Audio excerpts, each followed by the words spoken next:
బాధ ఎక్కడ కలుగుతుంది అధ్యక్ష? ఒకదికేమో లేదు అని చెప్తారు, ఇది ఉచితాలు అంటారు. కానీ వీళ్ళు చేసే అనుచితమైన పని ఏంది? 40,300 చిల్లర మెగావాట్ల కార్ఖానాలు ఒరిస్సాలో, ఛత్తీస్గఢ్లో, ఇంకా అనేక ప్రాంతాల్లో ఈ దేశంలో తయారై ఉన్నాయి అధ్యక్ష. ప్రొడక్షన్ చేయడానికి తయారుగా ఉన్నాయి. ఇట్లా స్విచ్ ఆన్ చేస్తే జనరేట్ అవుతుంది.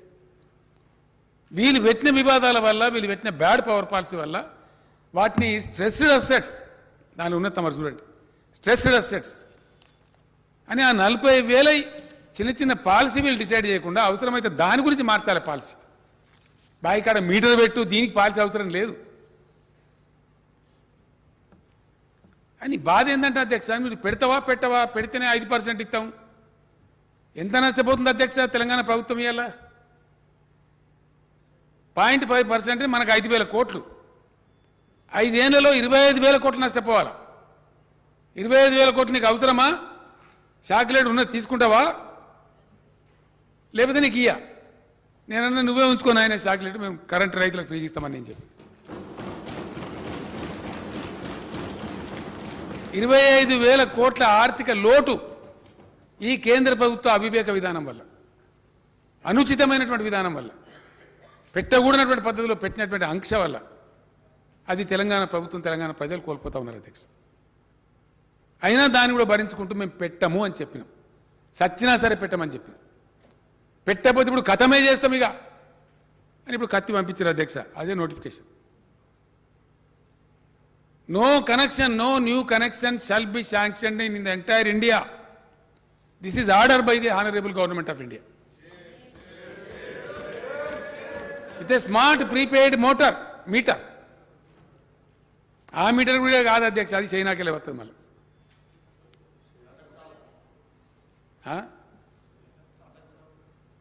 ఎక్కడికెళ్ళి దానిలో కూడా కమిషన్ సార్, అది ఏం చేస్తుంది అన్నీ. అది చెప్తే బాధ అధ్యక్ష. మేక్ ఇన్ ఇండియా, అందరూ కళ్ళు చక్రాచి అడ్డం పడ్డారు, నిజంగానే ఏమైనా అవుతుందేమో. ఫలితం ఏందిరా అంటే పతంగులు ఎగిరేసే మాంజా చైనాదే, జాతీయ జెండా చైనాదే, దీపావళికి కాల్చే పటాకులు కూడా చైనాయే, మనం గీసుకునే బ్లేడ్ చైనాదే, గోలు కత్తించుకునే నేలు కట్టరు కూడా చైనాదే. ఇది మేక్ ఇన్ ఇండియా, ఇది నమ్మాలి. ఎన్ని రోజులు కొడతారు అధ్యక్ష ఈ డబ్బా? 8 ఏళ్ళు సరిపోతలేదా? ఎన్ని రోజులు ఈ మోసం? అట్లా ఇవాళ power reforms for the benefit of government of India. I want to submit 2-3 sentences in English. I am requesting the Honorable Prime Minister of India, please withdraw, please, for God's sake, please withdraw the power reforms which are not suitable for the poorest of the poor of this country, for the poor farmers of this country. It will be detrimental, it is hazardous to the poverty, below poverty line people of India. Henceforth I humbly request from the assembly, from the state assembly of Telangana, from this August house, please withdraw. खुदा के लिए, भगवान के लिए, ये जो power reforms आप कह रहे हैं इसको विड्रॉ कर लीजिए, इसको वापस ले लीजिए. आप तो कानून बनाने का और वापस लेने का सौदागर है. आपने भूमि अध्यादेश लाया, फिर वापस लिया. आप जैसा सरकार आपका बने, భూమి అధ్యాదేశం అంటే ల్యాండ్ ఆర్డినెన్స్ అధ్యక్ష, ల్యాండ్ అక్విజిషన్ ఆర్డినెన్స్ తెచ్చి దాన్ని వాపసు తీసుకున్నారు రైతులందరూ ఉద్యమిస్తే. आपने गलत कानून बनाए 3 किसान विरोधी, आपने वापस लिया और माफी भी मांगा. गड़बड़ होने से पहले के पूरी जनता उठे और आवाज उठाए, फिर एक आंदोलन छेड़े. बेहतर यह है प्रधानमंत्री जी, आप मान्यता से हमारे बात स्वीकार लीजिए और पावर रिफॉर्म्स का जो भी बिल है उसे वापस ले लीजिए. मैं अपील करता हूं, यह हमारे भलाई के लिए, हमारे देश के लोगों के लिए, देश के गरीब किसानों के लिए, देश के गरीब SC, ST, BC लोगों के लिए मैं कह रहा हूं, यह किसी और के लिए नहीं. इसीलिए दया करके ले लीजिए. नहीं ले जाएंगे, मैं हमारे सारे इलेक्ट्रिकल एम्प्लॉयज भाइयों को बता रहा हूं, आपके पूरे नौकरियां चले जाएंगे। जैसा कि रेल कर्मचारी चले जा रहे, बैंक कर्मचारी चले जा रहे, बीएसएनएल चले गए, 60,000 70,000 नौकरियां वॉलंटरी रिटायरमेंट दे के निकाले गए, रोडों पर आ गए। जैसे एलआईसी को डुबाया जा रहा है, हर चीज बेचा जा रहा है। आज पावर भी बेचने के चक्कर में है केंद्र सरकार।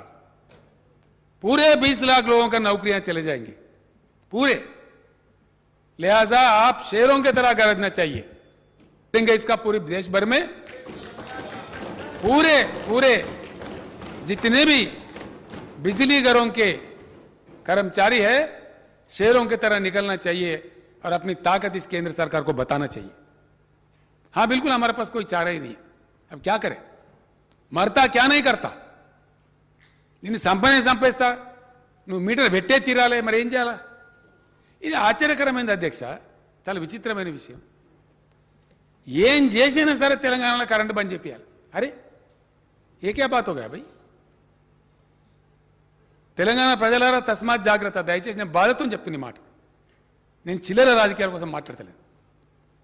మేము చెప్పినాం, వాగ్దానం ఇచ్చిన ప్రకారం ఇలా 24 గంటలు మొత్తం ఇండియాలో ఒకటే ఒక రాష్ట్రంలో అన్ని రంగాలకు ఇస్తుంది.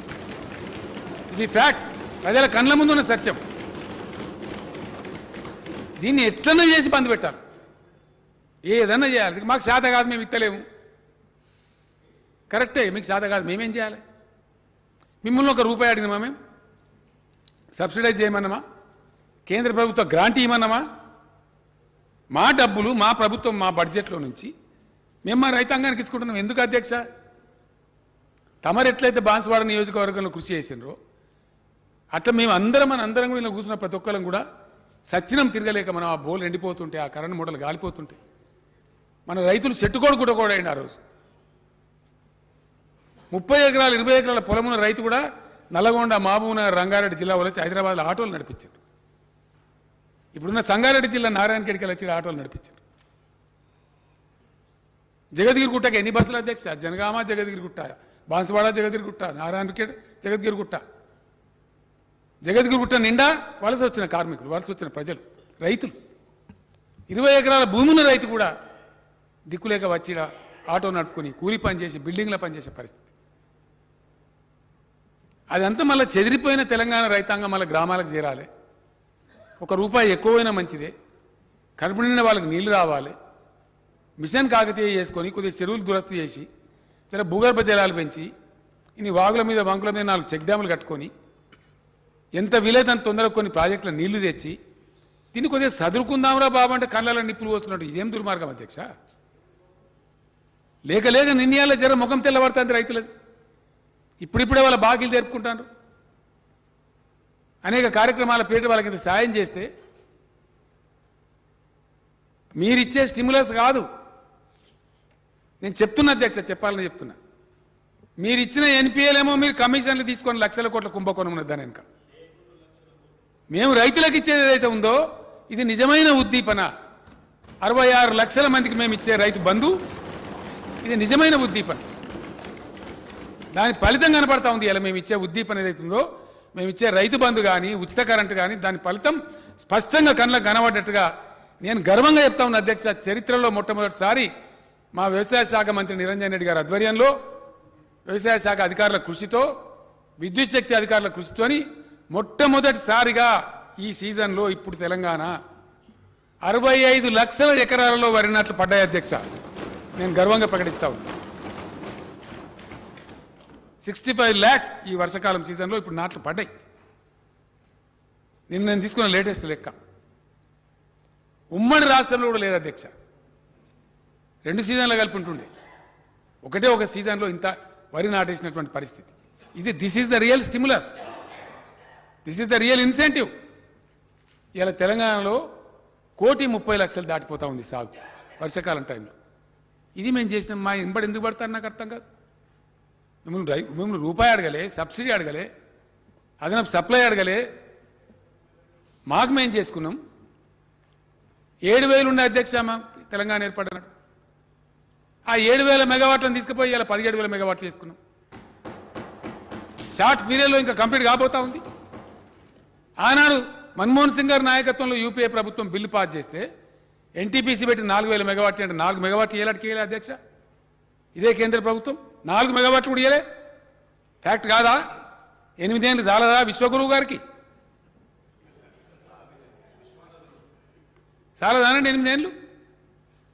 మామూలు తెలంగాణ ప్రభుత్వం మేము 10,000 మెగావాట్లు పెంచుకున్నామే. ఇంత పెద్ద బలోపేతమైన ఎన్టీపీసీ కేంద్ర ప్రభుత్వం 4,000 మెగావాట్లు ఇవ్వాలని చెప్పి స్టేట్ రీఆర్గనైజేషన్ యాక్ట్లో ఉంటే ఇవాళకి కూడా 4 మెగావాట్లు కూడా ఇవ్వలే అధ్యక్ష. This is a fact. Is it not a fact? Is there anybody to debate? ఇవన్నీ వాస్తవాలు ఈ విధంగా ఉంటే దీన్ని మాయామచ్చింద్ర చేసి ఉల్టా పల్టా చెప్పి బిల్లులు ఎక్కడున్నది, కిల్లులు ఎక్కడున్నది, ఇదే అధ్యక్ష. ఈ వాస్తవాలు కావా? ఇచ్చిండ్రా 4 మెగావాట్లు ఇచ్చిండ్రా ఎన్టీపీసీ? Are you ready? అన్ని అబద్ధాలు అధ్యక్ష. మెడికల్ కాలేజీ ఇవ్వమని వైద్యశాఖ మంత్రి 100 ఉత్తరాలు రాసిండు, మాకు ప్రతిపాదనలు పంపలేదని కూడా మాట్లాడతారు. ఇది